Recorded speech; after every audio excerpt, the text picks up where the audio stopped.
La table qui passe à la télé, c'est sur Alsace 20. Nous recevons aujourd'hui André Reichard, qui est le vice-président de la région Alsace. Merci d'être avec nous. La région est partenaire, une fois de plus, des sports ici en Alsace. Partenaire une fois de plus, comme vous dites. On est partenaire de plein d'événements sportifs, culturels et plein d'autres choses dans cette région, et tout particulièrement des IS depuis le début.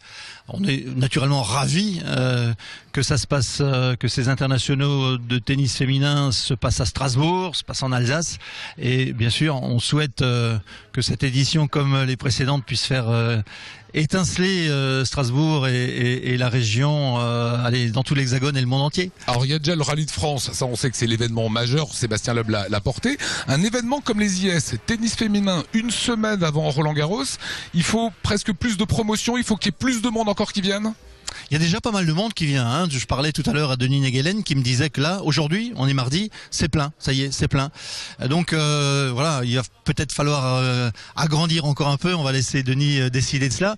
Mais ça marche déjà pas mal du tout. Peut-être par la proximité de Roland-Garros. C'est vrai qu'il y a des belles têtes d'affiche, année après année ici. Et c'est une vraie répétition pour Roland-Garros. Voilà, c'est une façon de faire la promotion de l'Alsace. Voilà, et après c'est l'excellence qui peut donner un bon exemple pour les jeunes. S'ils ont envie de faire du sport, c'est engagez-vous, c'est ce qu'on peut leur dire aussi. Ah oui, mais je crois qu'ils attendent pas spécialement une indication, une impulsion du conseil régional. L'Alsace est vraiment sportive. Naturellement, on a des sports phares, mais l'Alsace est très sportive. Cet après-midi, on vous voit sur les terrains. Vous allez bien sûr, oui, sur les terrains, mais dans les tribunes, voilà, dans les tribunes, oui, tout à fait. Merci à vous, merci d'être passé. Je vous en prie.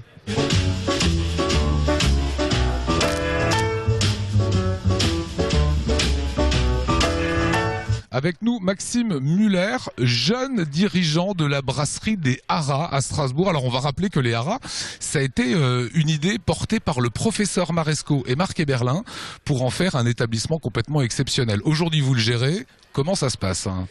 Ça se passe très bien. La preuve, j'ai même le temps de passer aux internationaux de Strasbourg.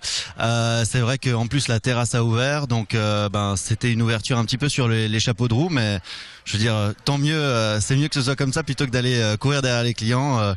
Pour l'instant, ça se passe très bien et on est très content. Voilà, complet quasiment tout le temps, midi soir. Complet au jour le jour, mais après on a un petit peu cette image qui nous colle à la peau maintenant d'être plein 3 mois à l'avance, ce qui est complètement faux. Voilà, donc ça veut dire qu'on peut encore appeler et venir déjeuner ou dîner.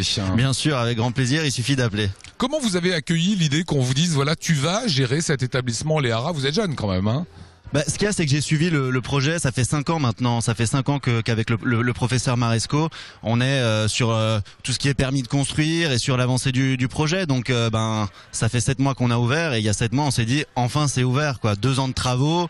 Voilà, c'était un très très long projet que je suis depuis le début. Voilà, l'idée était de se placer comme l'une des plus belles tables de la région strasbourgeoise.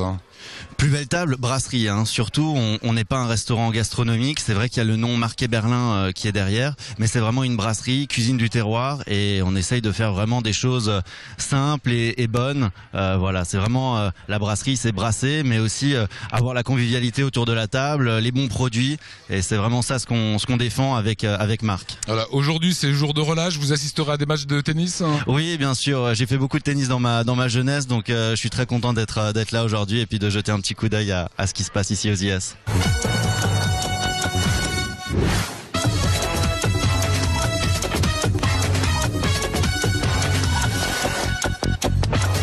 Avec nous, Michel Hens, qui est un des partenaires des IS. On va évoquer cette drôle de voiture. C'est vous qui gérez cette marque ici en Alsace. C'est la BMW i. On n'en voit pas pour l'instant sur les routes. Qu'est-ce que c'est ?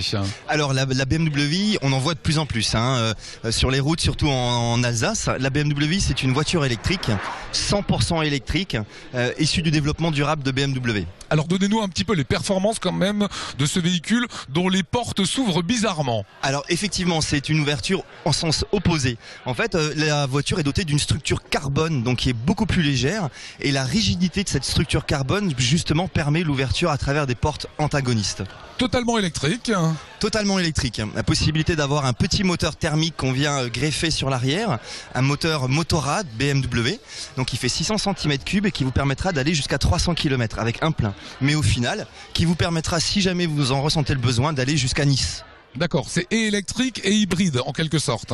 C'est 100% électrique parce qu'en fait, ce petit moteur thermique ne fait que maintenir la charge de la batterie. Et donc c'est pour ça qu'on appelle ce véhicule-là 100% électrique. Sauf qu'on peut pas tomber en panne d'électricité. On roule. Si on met bien de l'essence à chaque fois, effectivement, quand même. Voilà. Et si on recharge bien sa batterie. Voilà, tout à fait. Voilà, en tout cas, c'est une belle bagnole. Oui, bien sûr que c'est une très belle bagnole. C'est aussi une voiture très performante. Ça fait par exemple un 80 à 120 aussi rapidement qu'une M3. Je sais pas si vous connaissez une M3. Si, c'est la voiture 170 chevaux 3 de course, enfin rapide. Voilà, exactement. Donc c'est vraiment un véhicule avec, excusez-moi l'expression, mais une patate d'enfer. C'est vraiment à essayer. Je ne connais pas une personne qui soit sortie de cette voiture sans la banane, le sourire jusqu'aux oreilles. Eh ben,